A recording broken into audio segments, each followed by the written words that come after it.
No Centro Educacional Objetivo, educar é educar para a vida, é melhorar o mundo, transformar realidades, formar cidadãos. É promover uma formação completa que inclui sensibilidade através da arte e do trabalho em equipe, pela valorização dos esportes. É educar para a ética, a cidadania e a solidariedade. É desenvolver habilidades e competências para que os alunos sejam felizes na sala de aula e muito além dela. Objetivo, muito além da sala de aula.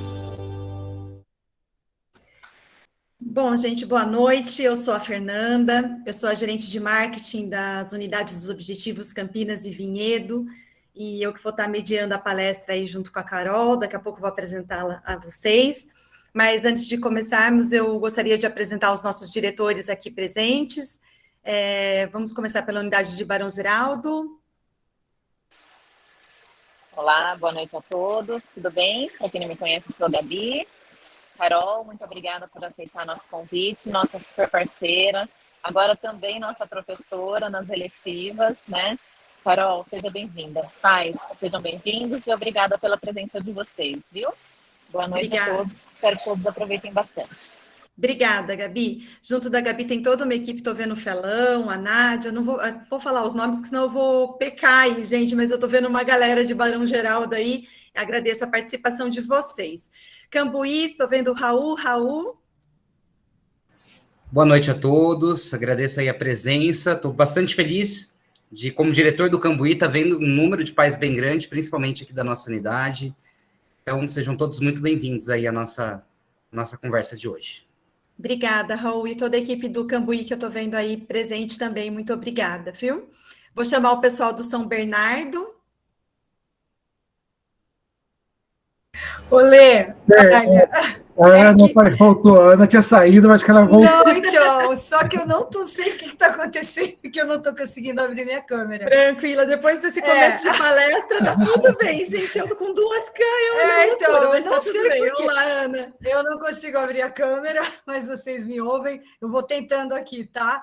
Joia. Boa noite a todos, uma super, assim, muito feliz de participar novamente dessa palestra, muito bacana, é altamente importante para todos nós. Aí o Lê fala um pouquinho, eu vou tentando abrir a câmera aqui novamente, tá? Desculpa. Imagina, Ana. Não, só dar uma boa noite a todos aí, viu? Obrigado. Obrigada, Lê. Obrigada, Ana. O pessoal da Vila Industrial, tô vendo a Larinha, a Vanessa. Boa noite, gente. Sejam todos bem-vindos nesta palestra, que realmente ela é maravilhosa. Que seja um tempo gostoso para todos nós de aprendizado. Obrigada, Larinha, pessoal da Vila. E, não menos importante, o pessoal de Vinhedo, eu vou pela ordem alfabética, viu, gente? É só por isso. Vamos lá, Vinhedo, presente aí, Gaiotti. Boa noite a todos, papais, mamães, alunos que devem estar nas retaguardas também, equipe diretiva, enfim, professora doutora Carol, prazer novamente poder ouvir, beber de sua sabedoria. Muito obrigado, uma excelente noite, que possamos aprender e viver muito. Obrigada, Gaiotti. Obrigada, pessoal de Vinhedo. Antes da gente passar ainda a palavra com a Carol, eu queria passar para vocês, a gente está esse primeiro semestre já com 4 palestras agendadas para os pais, nossos encontros aí pedagógicos com os pais, e a gente já tem, então, para abril, um segundo momento, enquanto o Igor coloca aí para a gente rapidinho, olha lá, gente, então hoje a gente está aí com a Carol de Felipe. A gente sempre gosta de começar o ano com a Carol, porque essa questão dos perigos online a gente acha que é muito importante mesmo, então vai nortear o trabalho aí de toda a equipe diretiva, de todas as unidades, por isso que a gente gosta de começar o ano com a Carol mesmo, com esse assunto super importante, tá? 26/4, gente, 26 de abril, a gente vai estar com a Paula, ela vai falar um pouquinho sobre o que alguém já é depois que adoleceu. A gente vai estar trabalhando mais com os pais de Fundamental 2 e ensino médio, ajudando na escolha profissional dos filhos, tá? Então, gente, tira esse tempinho aí para estar com a gente, vocês que têm filhos um pouco mais velhos ou filhos já na pré-adolescência, tira esse tempinho com a gente, todos estão convidados, viu, gente? Dia 17 de maio, vai estar com a gente a Débora Corigliano, ela vai falar um pouco, a fala é mais voltada para a educação infantil e fundamental 1, mas todos também estão convidados. A palestra é sobre um novo olhar para a família, a criança e a escola. Gente, muito pertinente, vocês que têm filhos pequenos, já separa essa data, já põe na agenda, a gente esse ano está antecipando todas as datas para não ter desculpa, hein, gente? E dia 9 de junho, a gente vem com a Lara, a nossa diretora da Vila Industrial, e ela vai falar um pouquinho sobre levar os nossos filhos a fazer o colégio técnico ou fazer a escola, o ensino médio normal, tá? É mais voltado para alunos de 8º, 9º e 1ª série do ensino médio, pais, né, dessa faixa etária. Mas é muito importante, tá, gente? Eu sempre falo, as 4 palestras são para todo mundo, né? Mas, assim, esse pessoalzinho do Fundo 2, então, entra aí com a Lara no dia 9/6, tá bom? Obrigada, Igor. Então, pais, deixem separadas essas datas aí, que a gente vai estar junto com vocês durante 4 encontros nesse primeiro semestre, ok? Sem demora, gostaria de agradecer mais uma vez a presença da Carol e agradecer à Faculdade Unitá por né, liberar aí a Carol à noite para a gente, né, para ter esse papo aí com vocês. Então, sem demora, Carol, a fala é sua, seja muito bem-vinda. Você mesmo se apresenta, porque você faz isso muito bem. E aí a gente vai combinar o seguinte, gente, antes de eu passar para a Carol. Perguntas, o chat está funcionando, eu vou selecionando as perguntas mais importantes, as que forem pertinentes para o momento que ela estiver falando, eu até posso dar uma pausinha e fazer a pergunta, senão a gente deixa para o final, tá bom? Mas eu vou pedir para que os microfones fiquem fechados, tá? E mandem no chat, por favor. Então, desfrutem deste momento com a Carol, e agora a fala é sua, Carol, muito obrigada. Muito obrigada, Fernanda. Muito obrigada a todos os diretores aqui do Objetivo, né? Gabi, Lara, Gaiotti, né? Todos diretores aqui que eu conheço há tanto tempo, né? É um prazer estar aqui com vocês, uma parceria aí de tanto tempo e agora podendo até estar um pouco na sala de aula com essa matéria eletiva de Direito, né? Nessas trilhas aí do novo ensino médio. Então, é sempre um prazer estar aqui com vocês do Objetivo. Meu nome é Carolina De Filipe, eu sou advogada criminalista há 20 anos e meu mestrado é em educação. E toda a minha pesquisa em educação é voltada para a área de nativos digitais.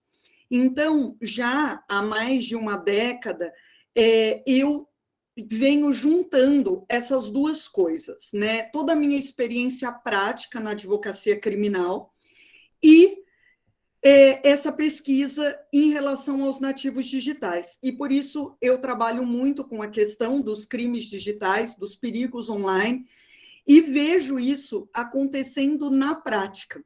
Então, é isso que eu trago para vocês hoje, um momento, assim, de reflexão. Eu quero manter aqui um diálogo com vocês, que a gente possa conversar, né?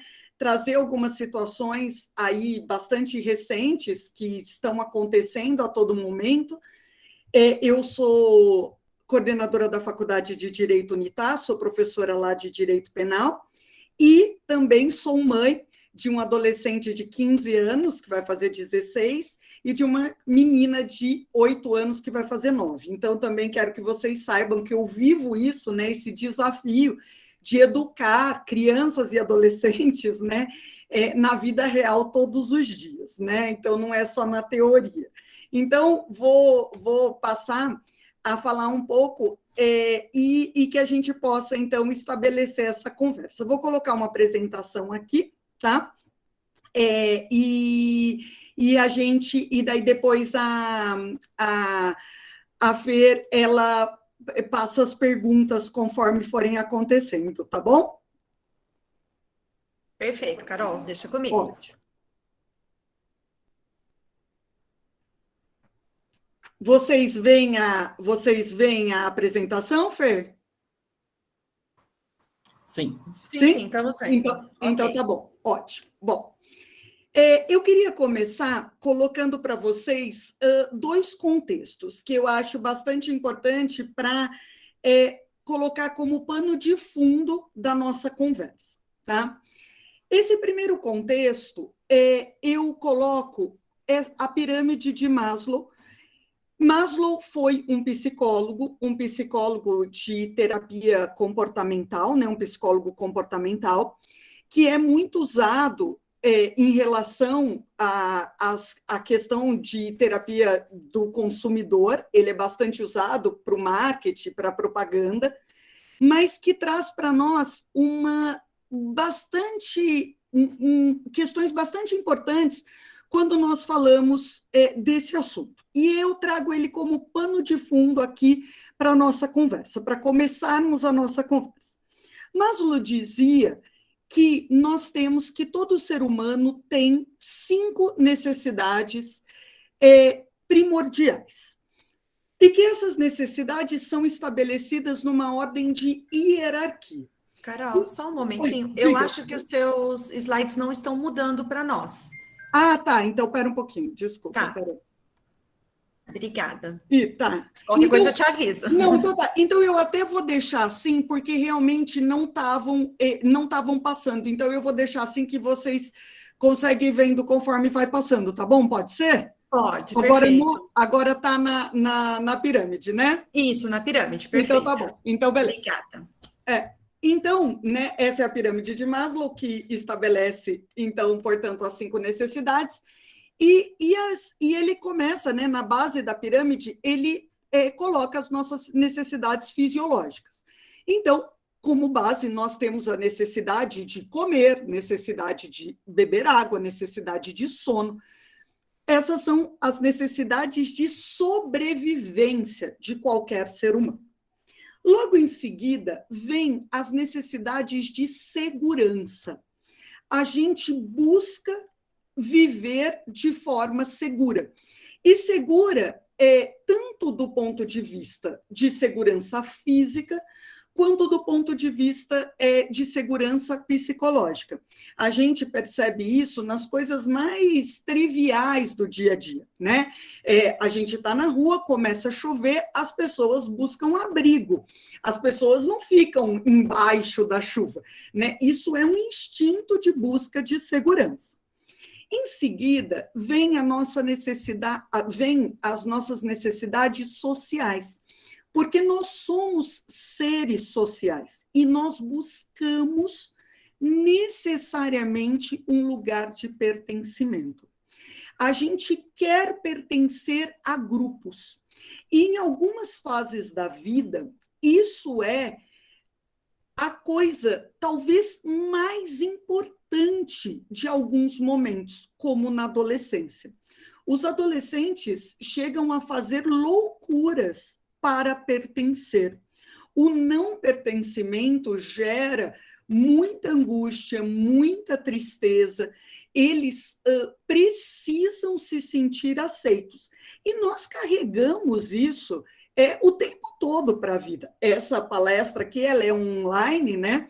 Mas se ela fosse presencial, talvez a gente ainda diria para os outros coisas do tipo, você vai? Eu só vou se você for, né?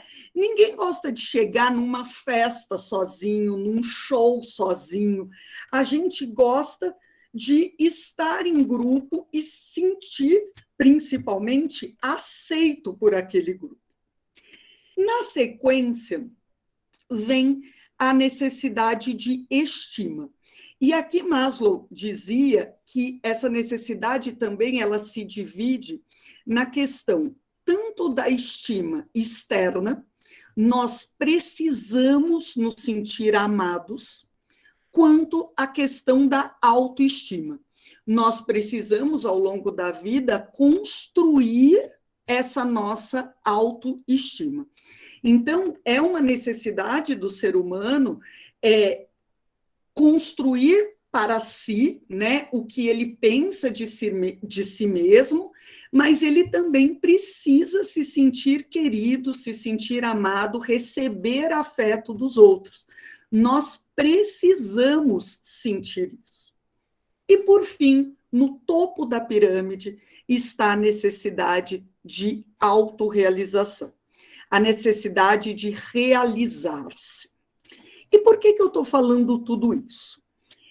Porque Maslow dizia que uma necessidade só pode ser suprida se a imediatamente anterior estiver completamente suprida. Que não é possível falar em segurança ou pedir que alguém busque segurança se essa pessoa passa frio ou fome. Que não é possível, né, falar em autoestima se essa pessoa não se sente seguro. E aqui eu faço um parênteses para vocês, para dizer que eu vivo muito isso no meu trabalho, porque trabalho diariamente com a questão de violência doméstica, e essa é uma questão que a gente pega o tempo todo. Uma mulher que vive numa situação de violência doméstica, ela dificilmente resgata a sua autoestima se ela vive o tempo todo numa situação de violência, numa situação de falta de segurança. E assim, né, a gente pode pensar em todos os níveis dessa pirâmide.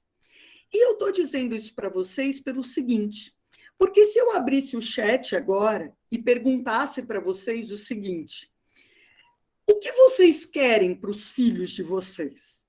Qual é o objetivo de vocês para os filhos de vocês? Ainda que eu não perguntasse se os filhos de vocês estão aqui na pré-escola, na educação infantil, ou se eles estão no ensino médio.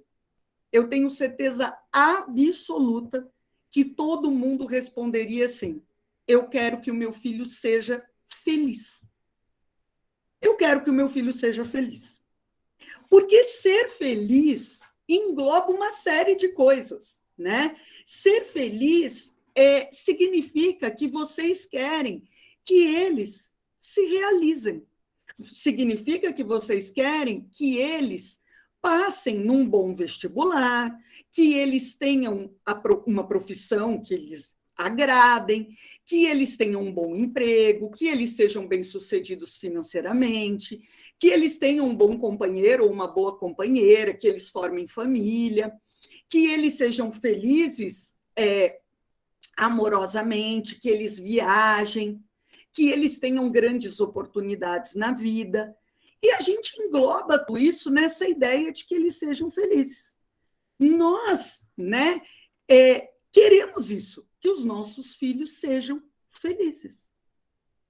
Só que eu pergunto, e essa é a minha primeira provocação para vocês, onde de fato nós estamos investindo o nosso dinheiro, a nossa energia e o que nós temos hoje de mais escasso, que é o nosso tempo.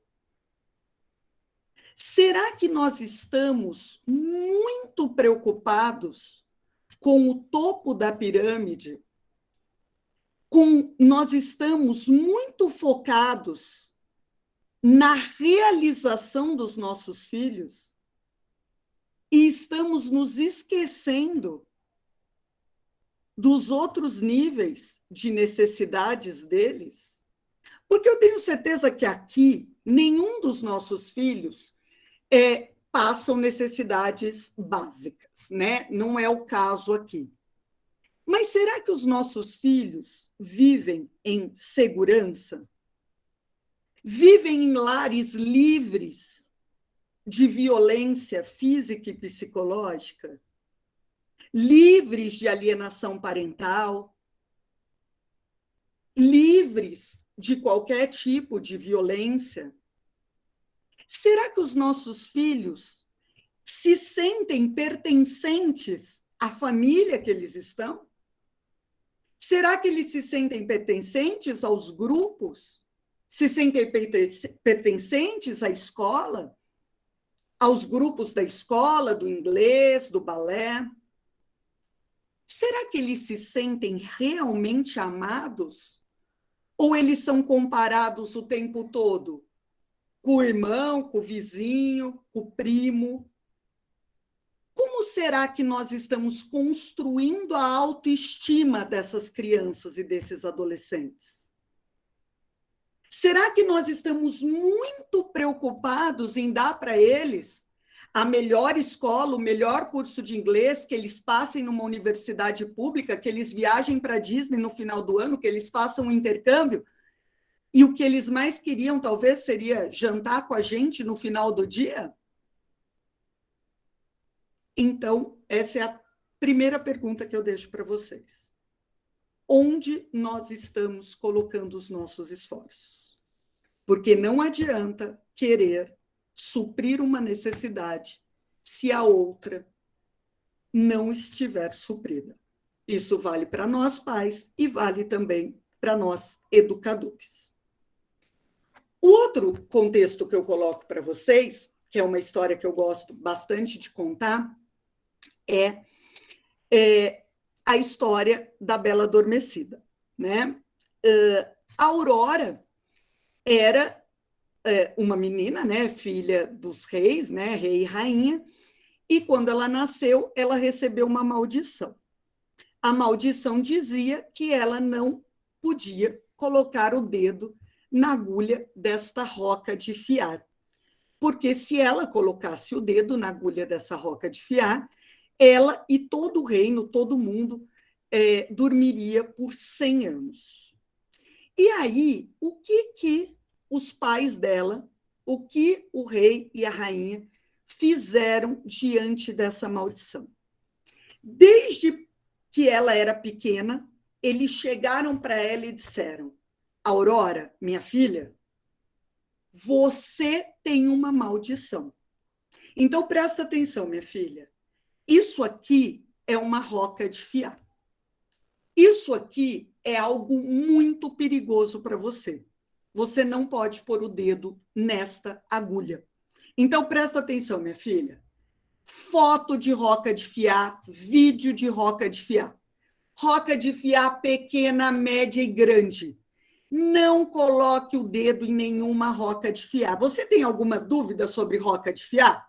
Olha, apareceu uma nova roca de fiar no mercado. Veja essa roca de fiar, não pode pôr o dedo. Foi isso que eles fizeram, gente? Não, não foi isso que eles fizeram. Eles, simplesmente, o rei mandou sumir com todas as rocas de fiar do reino. Porque é isso, né, que nós pais achamos que podemos fazer. É essa ilusão que a gente carrega conosco, que a gente pode proteger os nossos filhos de todos os males do mundo. E ele, com o poder que ele achava que tinha, mandou que sumissem com todas as rocas. Mas uma ficou, né, lá no alto da torre, porque tem sempre uma que fica. E quando a Aurora se deparou com aquele objeto que ela nunca tinha visto e nunca tinha ouvido falar, ela imediatamente pôs o dedo, porque ela, no mínimo, teve curiosidade em relação a um objeto que ela não conhecia. Então, esse segundo pano de fundo é para dizer para vocês e para deixar claro que os nossos filhos só estarão completamente seguros em relação aos males cada vez mais novos e que aparecem de forma cada vez mais rápida no mundo digital, se nós conversarmos de forma aberta, clara, cristalina e sem rodeios com eles sobre esses males. Cada vez mais cedo e de forma clara, sem rodeios, para que quando eles se deparem com esses males, eles saibam reconhecer como mal. E aqui eu faço um parênteses para dizer o seguinte: a gente ouve muito falar, né, que essa geração é uma geração muito inteligente, é uma geração muito esperta, é uma geração muito diferenciada, porque é uma geração tecnológica. Essa geração é uma geração diferente da nossa geração, eu tenho 42 anos, é uma geração que já nasceu no mundo digital. Então, eles já tiveram, né, já nasceram em contato com o mundo digital o tempo todo. Então, eles têm uma facilidade de uso da ferramenta muito maior do que uma geração de imigrantes digitais. Mas o que eles têm é isso, facilidade de uso da ferramenta. Quando a gente olha para essa geração e os cria dizendo assim, nossa, como vocês são espertos, como vocês são inteligentes. Com 3 anos, abrem e fecham um aplicativo sem ninguém ensinar.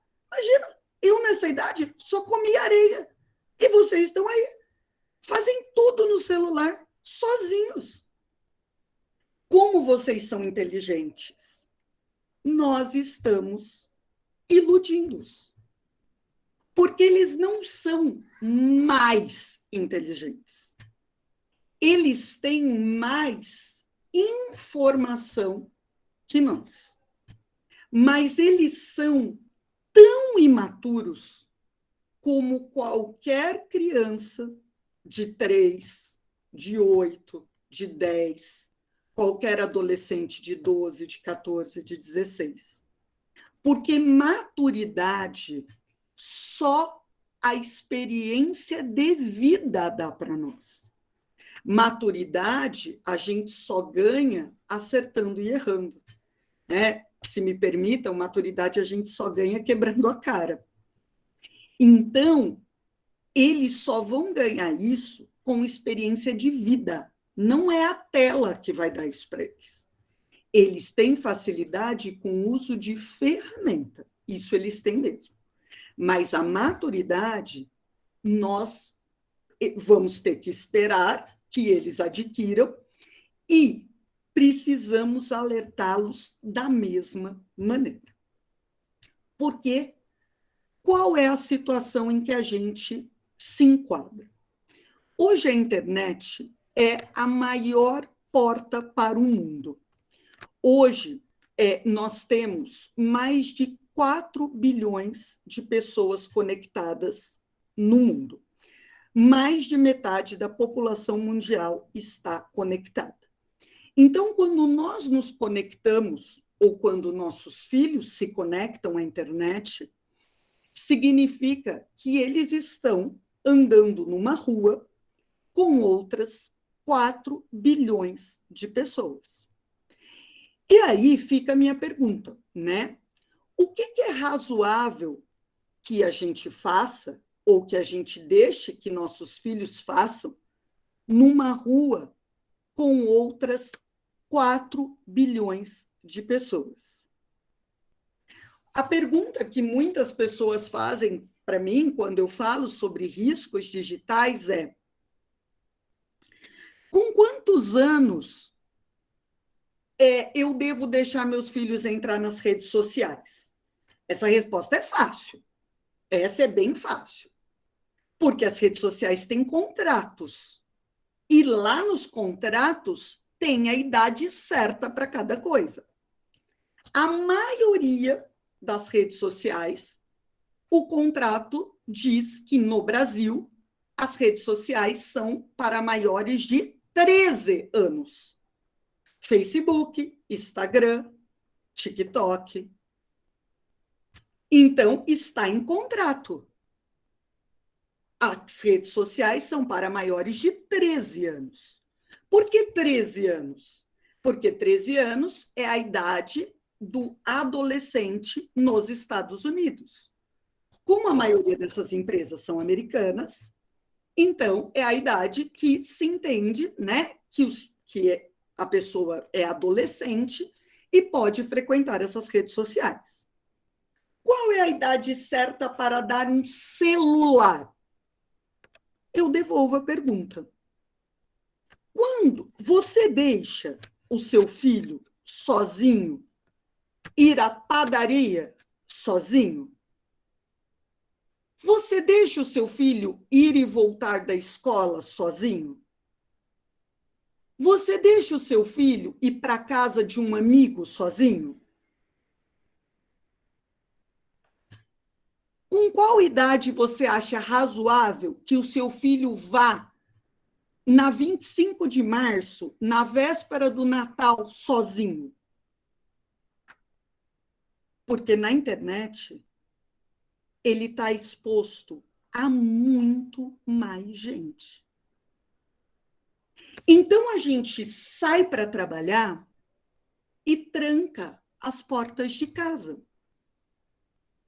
A gente vai dormir e verifica se as portas estão trancadas.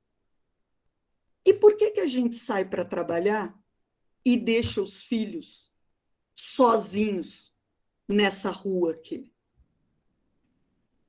Por que a gente vai dormir e deixa as portas da nossa casa escancaradas para esta rua aqui?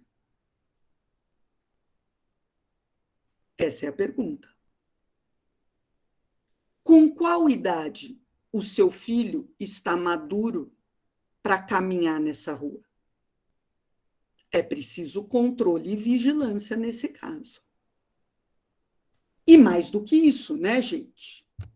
Esses são os números do mundo digital. Esses números foram atualizados no final de 2021. 2022 não saiu ainda esses números. A cada minuto, a cada 60 segundos, são feitos 347 mil stories no Instagram. A cada minuto são enviadas 41,6 milhões de mensagens no WhatsApp. A cada minuto são gastos $1 milhão em compras online. E a gente poderia falar aqui de todos os números. Então, essa é a rapidez com que o mundo digital se movimenta. Então, nós juntamos no mundo digital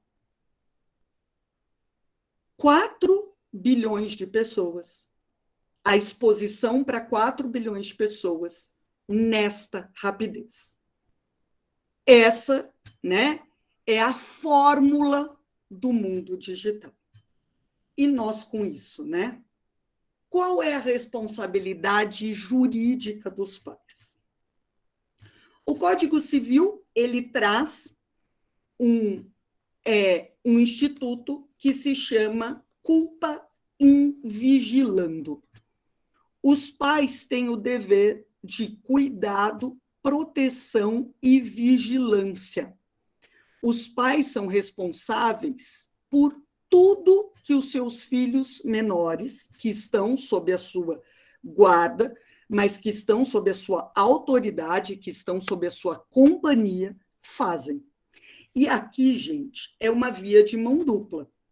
Os pais são responsáveis para que nada de mal aconteça com seus filhos, porque eles são responsáveis pela proteção dos seus filhos. E os pais são responsáveis para que os seus filhos não façam nada de mal com os outros. Porque se causarem dano para os outros, são os pais que respondem. Porque os filhos são menores. Então, esse dever de vigilância é necessariamente uma vigilância em mão dupla. Uma vigilância no sentido de proteger e uma vigilância no sentido de não permitir que os filhos causem também dano aos outros. Mas mais do que isso, que é simplesmente uma imposição da lei,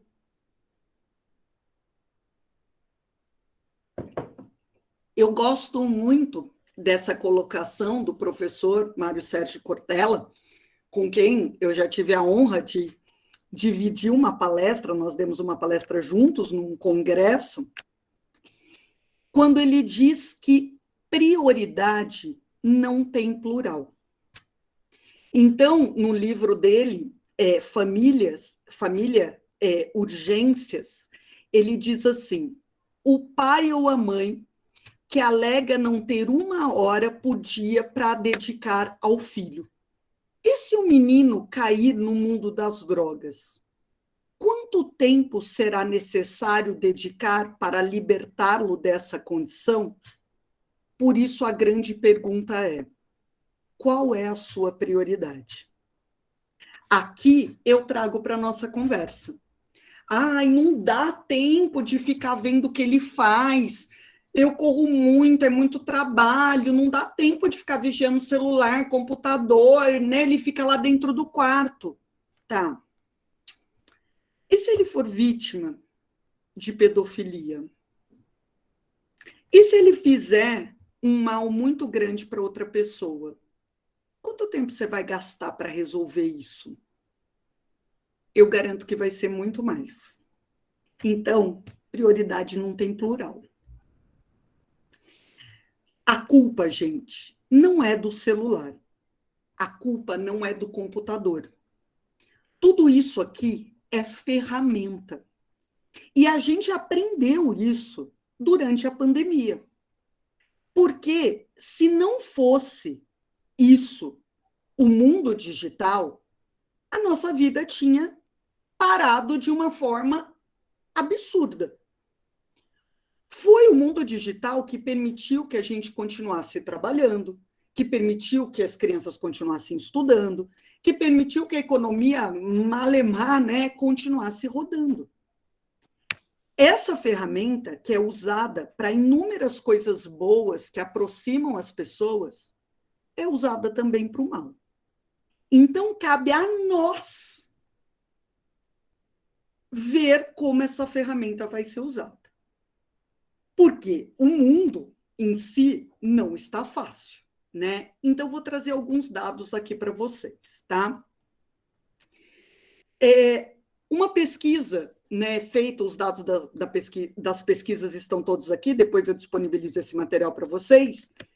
65% das crianças e adolescentes estão viciados em dispositivos eletrônicos a ponto de serem incapazes de ficar mais de 30 minutos sem eles. Nossas crianças e adolescentes não conseguem ficar 30 minutos sem fazer nada. 30 minutos aguardando num consultório médico. 30 minutos sentados na sala, sem fazer nada. 30 minutos sem um dispositivo eletrônico na mão. Tamanho é o vício em um dispositivo eletrônico. E é claro que isso, né, gera neles uma frustração, uma raiva, quando os pais pedem para que eles desliguem, quando os pais chamam para fazer outras coisas, para que eles parem de usar. Outros dados, né? Os próprios adolescentes dizem, né, que por conta dos eletrônicos, deixam de lado suas rotinas diárias, ficam mais descuidados, ficam mais teimosos e ficam com tempo, obviamente, de atenção reduzido. Uma situação que eu vi aumentar vertiginosamente na parte criminal é a questão do cutting, que é a automutilação, né? Muitos adolescentes, e com uma idade cada vez menor, aqui a pesquisa fala entre 10 e 14 anos, estão se mutilando. E isso é tão sério, gente, que o Código Penal mudou. A gente tinha um crime que falava antes apenas em indução, instigação e auxílio ao suicídio, e agora fala em indução, instigação e auxílio à mutilação também. O Código Penal teve que acrescentar essa conduta, tamanho foi o aumento de casos nesse sentido. E qual é a resposta dos jovens quando se fala em cutting? Eles falam, eu me corto porque eu quero diminuir a sensação ruim que eu tenho dentro de mim. E eu não consigo dizer qual é. Eu não consigo nomear esse vazio que eu sinto. Então, eu me corto. E aí eles passam a usar, né, roupa comprida, tudo. E se cortar é uma maneira de aliviar essa sensação ruim que eles não conseguem nomear. Eles não conseguem nomear. O suicídio é a segunda causa de morte de jovens no mundo. O suicídio mata mais do que o suicídio, né, mata mais do que morte violenta por arma de fogo. Então, isso é um alerta muito grande para nós. Porque jovens estão tirando a própria vida. E essa semana, aqui, perto de nós nos deparamos com essa notícia, com esse caso. O menino de 13 anos matou a sua família, matou a mãe e o irmão e atirou no pai. O pai não morreu, está em estado grave, porque os pais tiraram o celular dele. Os pais proibiram, né, que ele usasse o celular, porque ele estava com notas ruins na escola. Então, tiraram o celular para ele não jogar mais o jogo. Então, ele foi lá, o pai é policial, então ele tinha acesso à arma, né? Ele foi lá, pegou a arma, atirou na mãe de 47 anos, matou a mãe, matou o irmão de 7 anos e atirou no pai de 57 anos, que está gravemente ferido. Aí vem uma notícia dessa, o que as pessoas querem falar rapidamente? Primeira coisa que as pessoas falam, mas ele tinha acesso à arma. Sabem por que as pessoas querem falar isso primeiro? Porque aí eu deito a minha cabeça tranquila no travesseiro. Porque eu penso assim, na minha casa não tem arma, o meu filho não tem acesso à arma, isso nunca vai acontecer comigo, não é problema meu. A gente nunca quer se enquadrar numa situação assim. Então, eu até coloquei aqui, né? Para todo problema complexo, existe uma solução simples e errada. A outra questão sempre mas esses celulares são um perigo. Realmente, ele jogava um jogo perigoso. E foi isso. Gente, não é isso. Não é assim. Não é simples assim. Meu filho não joga esse jogo, então eu estou tranquilo. Não é isso.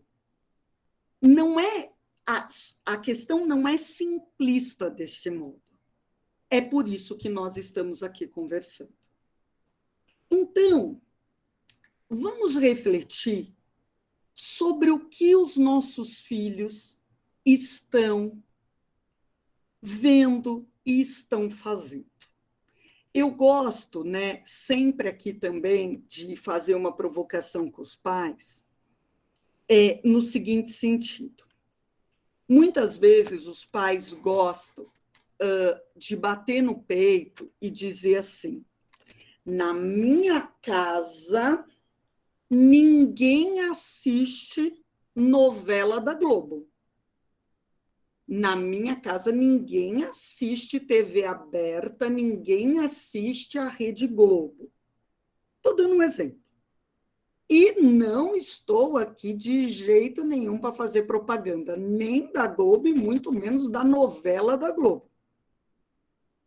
Acontece que eu, que já falei, tenho 42 anos, e quem é da minha geração, que nós assistimos muita novela da Globo. E nós assistimos muita novela da Globo porque a gente não tinha opção. Porque eu não sei na casa de vocês, mas na minha casa só tinha uma televisão, que ficava na sala. Essa televisão tinha 4 canais de TV aberta. Desenho só passava de manhã. Então, à noite, passava o Jornal Nacional, que não podia dar um pio, né? E aí, depois do Jornal Nacional, passava a novela da Globo. E a novela da Globo não era nada adequada para uma criança. Tinha violência, sim, tinha sexo, sim, não era adequada. Mas sabem o que tinha na sala? Tinha pai e mãe assistindo junto, ouvindo a mesma coisa. Então, por mais inadequado que fosse, tinha a oportunidade, de vez em quando, da mãe dizer: que horror essa Maria de Fátima, isso não se faz com uma mãe. E dali surgir uma conversa, uma discussão, uma reflexão. O problema hoje é que ninguém assiste novela da Globo, e não é para assistir mesmo, mas que cada um está mergulhado na sua própria bolha. Cada um tem a sua telinha, ou até a sua telona, né? Dentro do seu próprio quarto. E nós sabemos o que eles estão vendo? Nós sabemos quem os influencia? O que essas pessoas estão dizendo? Nós somos capazes de chamá-los para uma reflexão em relação ao que essas pessoas estão dizendo? Essa é a pergunta. Por quê? Porque uma outra pesquisa mostra que hoje as crianças e os adolescentes ficam de 6 a 8 horas em frente a uma tela. 1/3 do dia. 1/3 do dia delas. Considerando que o outro terço elas devem estar dormindo, e o outro terço elas estão na escola, o tempo livre delas, elas ficam na frente de uma tela. E o que está acontecendo? Elas estão virando dependentes tecnológicos, dependentes de fato, dependentes, viciados. E viciados mesmo, gente. Por quê? Porque os estímulos provocam para nós a produção de dopamina. Eu nem sou especialista para falar disso, não. Aqui só uma breve pincelada. Mas a dopamina, então, quando ele ganha um jogo, né, quando ele recebe um like numa rede social, o cérebro produz dopamina. A produção de dopamina traz prazer, aumenta a motivação. E aí eu quero mais. E eu vou querendo sempre mais. E é isso que produz o vício. O vício em qualquer coisa. E é claro que vai produzir o vício também em eletrônicos. Da mesma forma. E essa questão cerebral, essa questão biológica, é séria em vários aspectos. Nós tivemos esta polêmica em relação à série Round 6, né? Que foi um sucesso da Netflix, e que foi, apesar da classificação, assistida por muitos adolescentes, mas por inúmeras crianças. E foi assistida por inúmeras crianças porque as crianças reproduziam as coisas de Round Six nas escolas, e foram feitos bonequinhos de Round Six, foram feitos festa de Round Six. Ah, Carol, você tá exagerando, você é exagerada. Não, você está exagerando.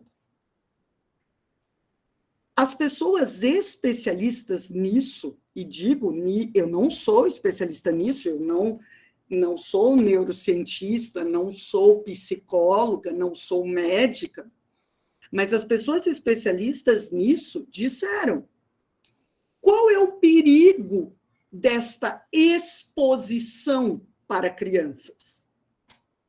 Porque o cérebro das crianças não estão preparados para absorver tanta violência. E se elas são expostas a tanta violência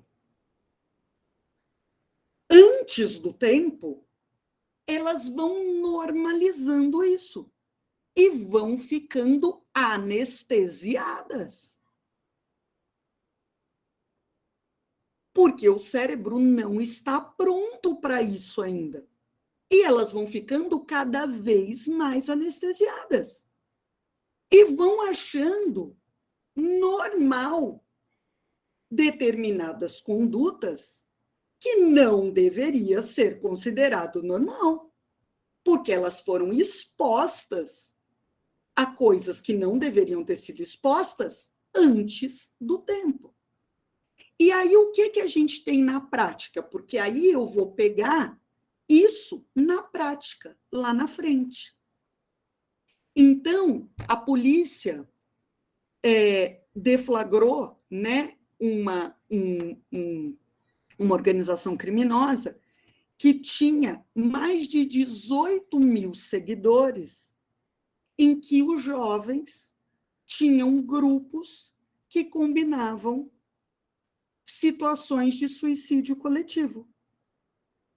Então, eles diziam: hoje vai ter um suicídio coletivo? Vai, se der, eu colo lá. Era bom alguém levar uma corda. Hoje é dia de suicídio. Quem começa? Um incentivando o outro. Numa outra situação, os alunos de uma escola particular, de filhos bem criados, teoricamente, né? Os alunos do ensino médio elegiam toda semana a vadia da semana. E publicavam, votavam entre si e publicavam o nome, a foto. E aí isso só veio à tona porque uma das meninas que foi eleita a vadia da semana tentou o suicídio. E aí, né, foi pega o print de tela em que ela fala para uma amiga que ela não está aguentando a pressão e as mensagens que foram trocadas com a eleição dela de vadia da semana e que ela quer morrer. E ela tenta o suicídio. E os alunos achando que isso é uma brincadeira. Numa outra situação, e nesse caso eu trabalhei, e por isso eu trouxe aqui para vocês, essa youtuber que tem 2,5 milhões de inscritos, ela gravou um vídeo apresentando um aplicativo para os jovens, falando que se você está entediado, você precisa conhecer esse aplicativo, e ela começa o vídeo assim: tire seus pais da sala. E ela tem 2,5 milhões de inscritos. Esse aplicativo se chama Omegle. O aplicativo se chama Converse com Estranhos. A gente passa uma vida, né, ouvindo dos nossos pais e falando para os nossos filhos. Não converse com estranhos. O aplicativo se chama Converse com Estranhos. Então, o jovem, a criança, entra lá e começa a conversar com estranhos. Esse foi o caso que eu trabalhei. A menina de 14 anos, eu preservei aqui a foto dela, começa a conversar com um estranho, começa a conversar, e aí, em determinado momento, ele pergunta, você gosta? E começa a mandar fotos dos genitais dele para ela. E aí ela se assusta e chama a mãe, e aí, né, o caso aí se desenvolve. Então, uma youtuber famosa incentivando pré-adolescentes e adolescentes a usarem um aplicativo que, é claro, que vai ser usado por pessoas mal intencionadas. Porque a ideia é essa, conversar com estranhos. O que mais que os nossos jovens estão fazendo? O queridinho deles, né? O aplicativo que suga as nossas crianças. Esse foi o último desafio proposto pelo TikTok. Para que os usuários soltem as porcas das rodas dos carros alheios. E filmem o que eles estão fazendo. Nós somos todos adultos aqui. Eu não preciso dizer para vocês o que uma roda de carro solta pode causar, né, gente? Se você sai, vai pegar uma estrada com criança no carro, mas está lá, chama Lug Nut Challenge. O desafio, podem procurar. O desafio, né, a prática consiste em soltar as porcas de carro de motoristas para depois gravar o resultado e postar na rede social. Está lá. Uma menina de 10 anos morreu ao prender a respiração em um desafio do TikTok. Ela participou de um desafio em que todo mundo deveria prender a respiração até desmaiar. Ela estava sozinha em casa, ela desmaiou e ninguém estava lá para salvá-la, né? Então, quando a mãe chegou, ela já estava morta. E aí, a questão não é o momento que ela fez isso, mas por que ela estava sozinha quando ouviu sobre esse desafio? Por que ela não comentou sobre esse desafio com os pais? Por que os pais não tiveram oportunidade de falar que isso é perigoso? Porque talvez no momento mesmo é coisa de segundos, não dá para salvar. Mas eu quero saber se esse diálogo aconteceu antes. É isso que me preocupa.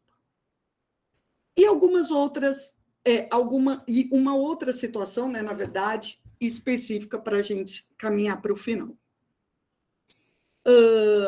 Um juiz em Belo Horizonte condenou 19 pais de uma escola a 19 pais a pagar uma indenização por bullying. E essa decisão é muito interessante porque ele condenou não só quem começou a praticar o bullying dentro de um grupo de WhatsApp, mas todos que, nesse grupo, bateram palminha e deram risadinha, dizendo o seguinte: quem bate palminha, quem dá risadinha, incentiva o bullying. Não existe bullying sem plateia. Então, eu condeno os 19 pais.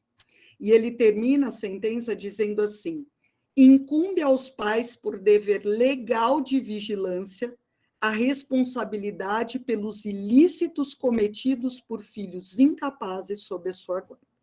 Então, essa foi uma decisão muito importante. E aí, gente, fica a pergunta, né? O que nós podemos fazer? Não existe a possibilidade, não existe, de tirar do mundo digital. Não existe, isso não existe.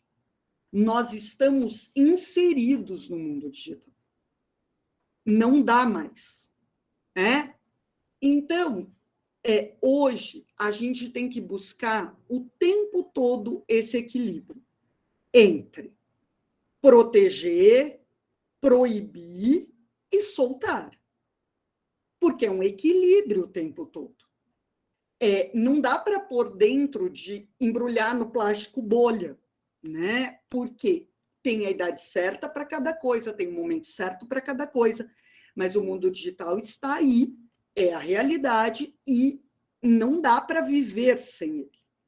E aí, eu me recorro ao professor Cortella de novo, para falar que a palavra é limite.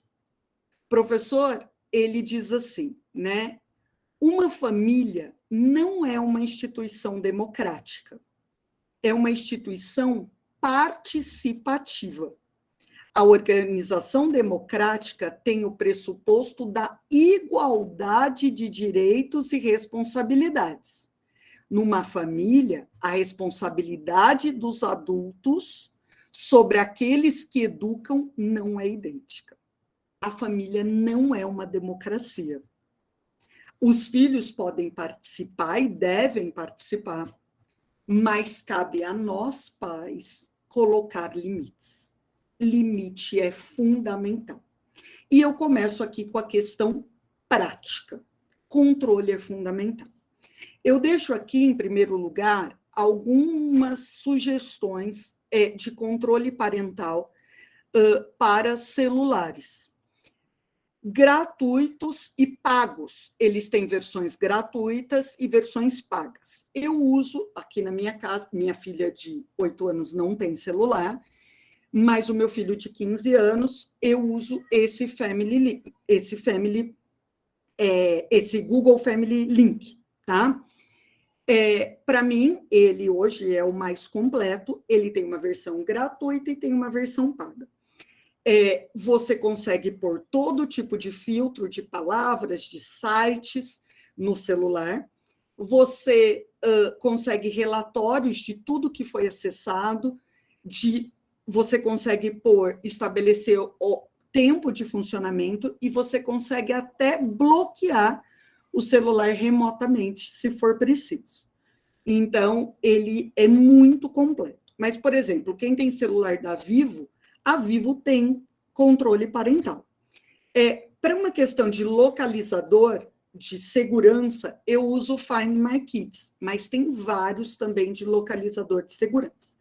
Eu vou deixar aqui para vocês, depois os diretores veem uma forma de compartilhar isso com vocês, para dizer que existe controle parental para quase todos os tipos de aparelho. E é preciso pôr controle parental, porque é preciso pôr vigilância para que os adolescentes e as crianças usem esses aparelhos com a nossa supervisão, com a nossa vigilância. Então, eu coloquei aqui como colocar controle parental em quase todos os aparelhos. Então, no Xbox, no PlayStation, no Nintendo Switch, no Windows, né, para colocar no computador, para quem usa o MacBook também, para quem usa Android, então no Google Play, Netflix, acho que é mais fácil, acho que todo mundo tem, né? Então, dá para cercar de todos os lados, mas é preciso colocar controle parental, porque assim você coloca os filtros e você adequa o que o seu filho está acessando e usando à idade dele. Ele vai ter acesso ao mundo digital, mas sob a sua vigilância, sob o seu controle, porque você não está com ele 24 horas por dia, 7 dias da semana.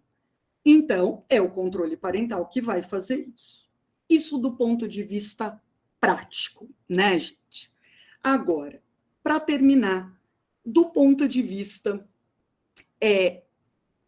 educacional, eu gosto de dizer o seguinte: o diálogo, claro, é a única maneira de salvá-los, porque nós não estamos com eles o tempo todo. E digo que as regras, os limites, eles podem ser flexibilizados em algumas situações, mas nunca, jamais, no que diz respeito à ética, à segurança e à saúde. Então, estabelecido isso, é muito difícil que você tenha problemas. Então, posso baixar um programa pirata? Não, não pode. Isso fere a regra da ética.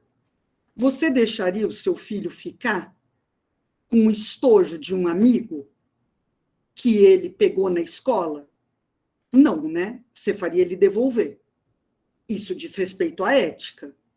Então, não pode. Bateu na ética, não pode. Posso passar a noite inteira jogando? Não. Não pode. Isso faz mal para a sua saúde. Se seu filho tem que tomar um antibiótico, o remédio é ruim, você deixa ele sem tomar? Claro que não. É remédio, tem que tomar. Se diz respeito à saúde, não pode, não é flexível. Posso deixar meu chat aberto para conversar com todas as pessoas que quiserem me adicionar? Claro que não. Isso diz respeito à sua segurança. Ah, mas é que eu quero fazer muitos amigos, então eu quero deixar minha conta do Instagram aberta porque eu quero ser popular e ter muitos amigos. Não, mas você só tem 15 anos. Então, não. Você deixaria o seu filho voltar da casa do amigo dele sozinho 10 horas da noite só porque ele quer ficar mais tempo lá?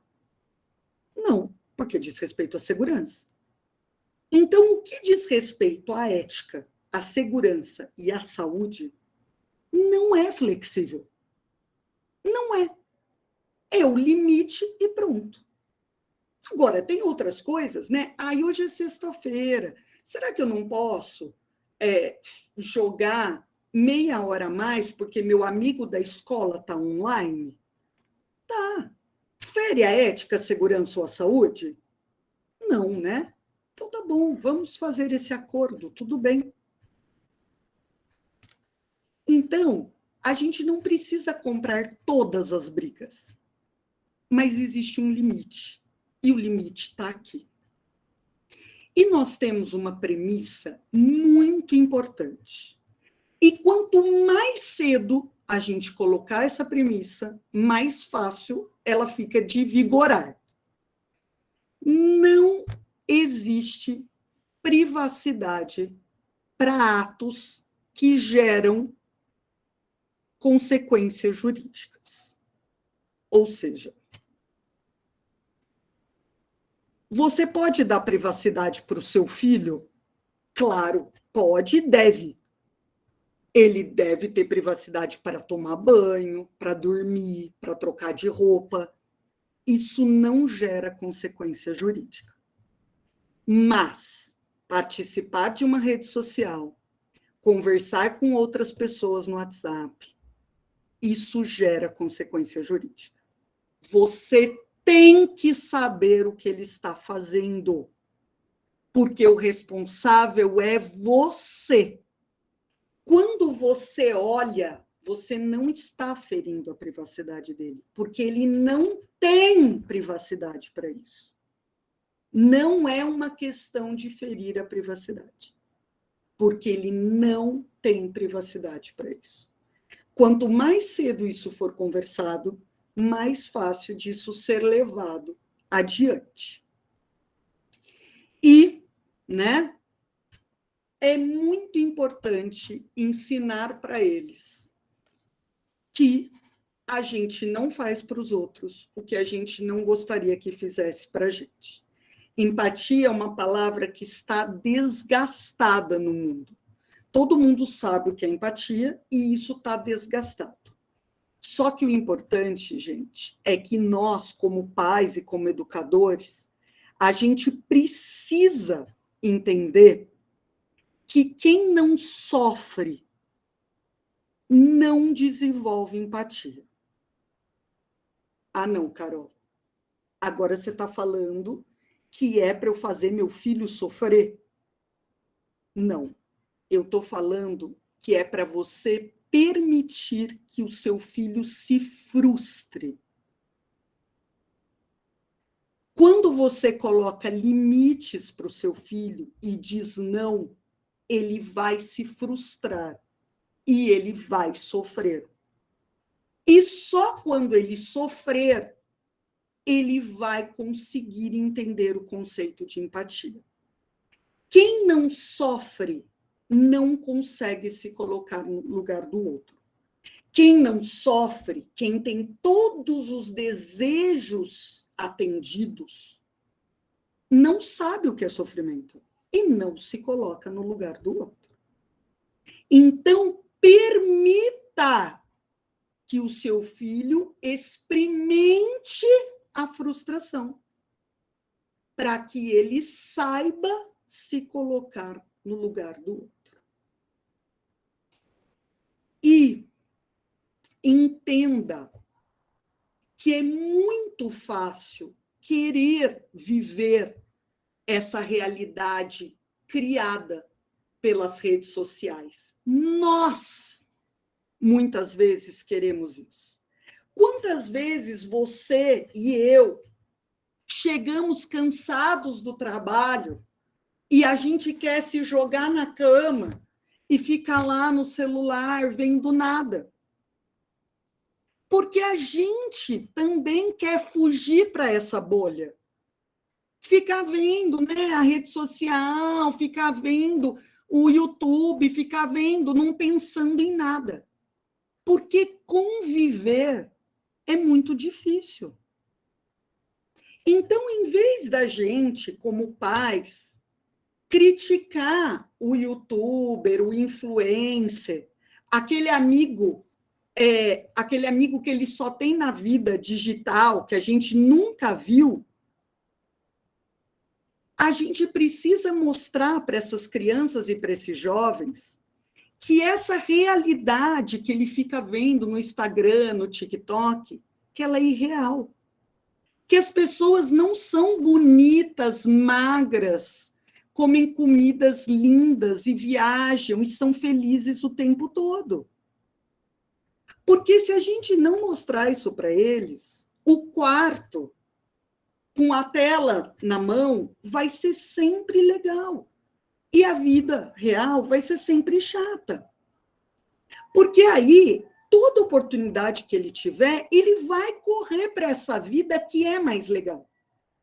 Porque se toda vez que ele sair dessa vida, quando ele abre a porta do quarto e eu começo, já fez a lição? Arrumou a sua cama? Cata esse sapato daqui, tira essa mochila da sala. Meu, a única coisa que ele pensa é assim, nossa, preciso voltar ali para o meu computador. Será que muitas vezes não somos nós mesmos que empurramos nossos filhos para essa armadilha? Então, né, que a gente possa, né, nessa noite, refletir sobre isso. Será que a nossa escuta em família não está deficitária? Será que nós temos prazer em viver juntos em família? Será que existe felicidade na nossa realidade verdadeira?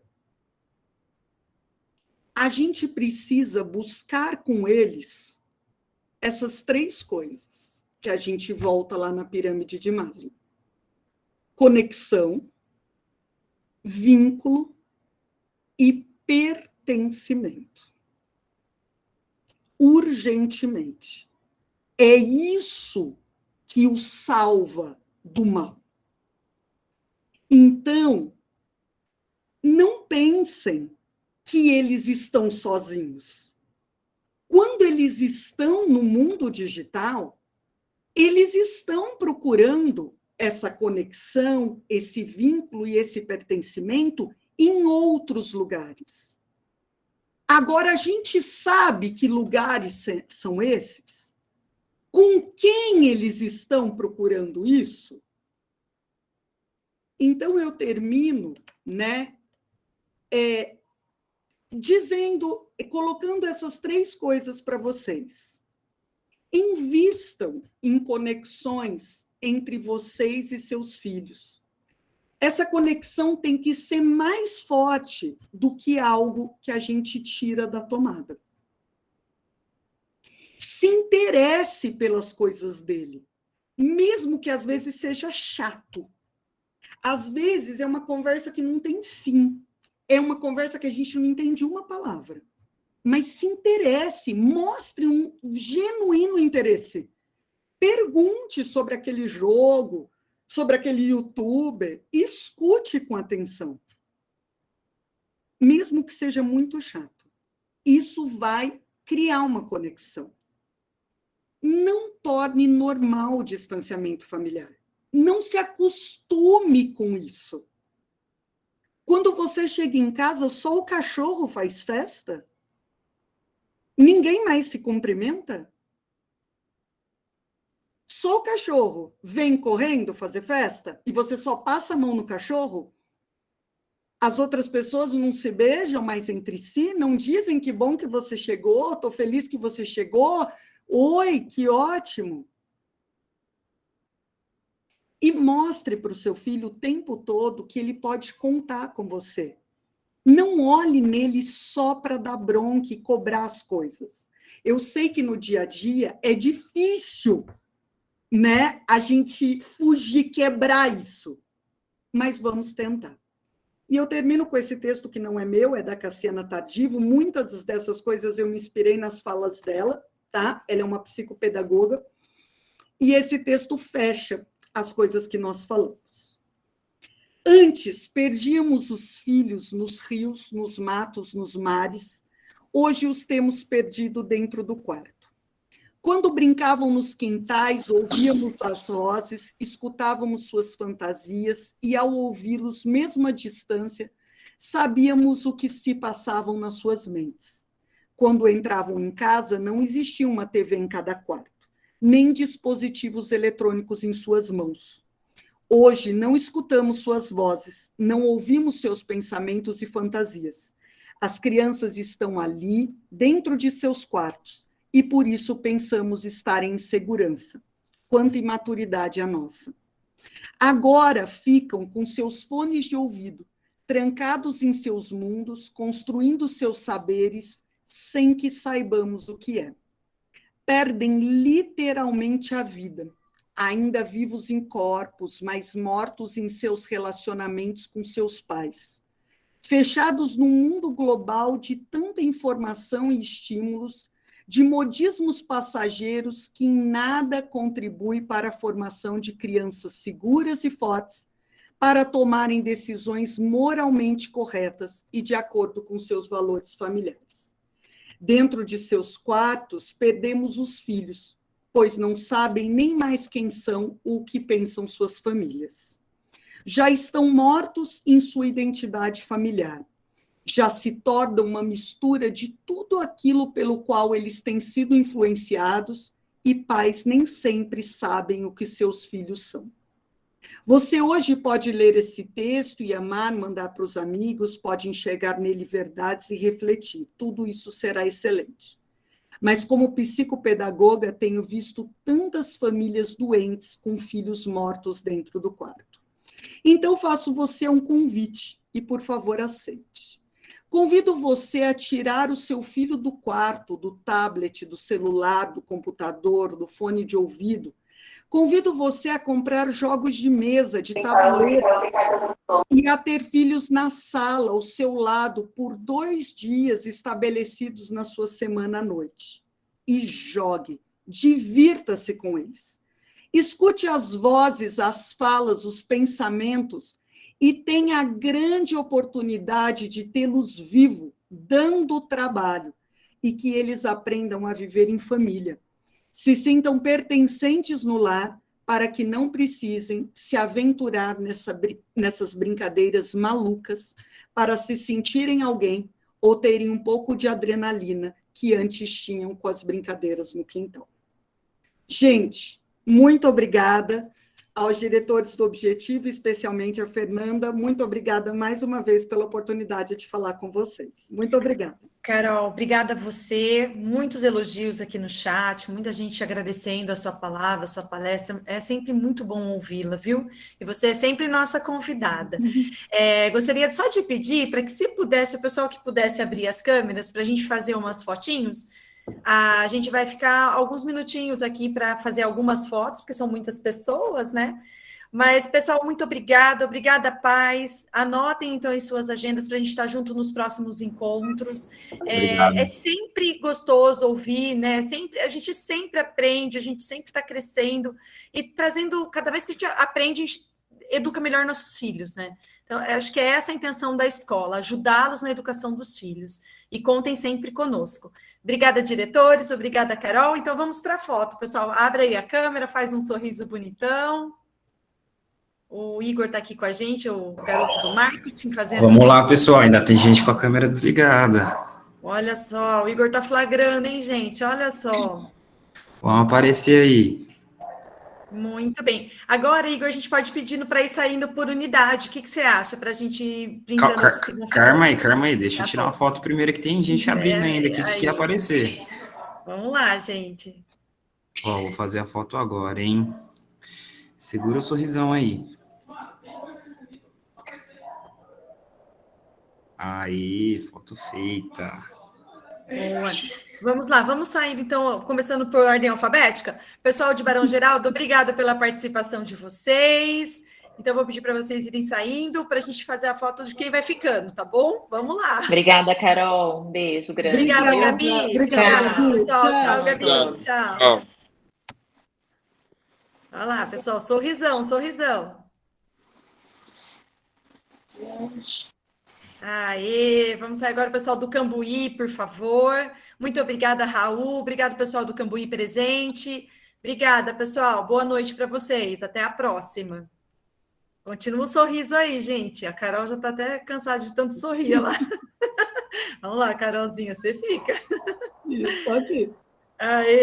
Aí o pessoal da São Bernardo, obrigada, Aninha, obrigada, Lê, tchau, Darlene, obrigada, viu, pessoal, tchau, Ana. Tchau, boa noite. Boa noite, obrigada, pessoal. Agora sai o pessoal da Vila Industrial, obrigado, Lara, Vanessa, pessoal que está aí com a gente, obrigada. Agora ficamos os de Vinhedo. Boa noite, pessoal. Muito obrigada. Obrigada, Carol, mais uma vez. Obrigada, a gente vai... Depois eu vou disparar, então. Até mais. Valeu. Tá? Tchau. Obrigado. Tchau, Raquel. Tchau, Gaiotti. Obrigada. Boa noite. Obrigado, Carol, mais uma vez. Obrigada, Igor. Tchau. Boa noite.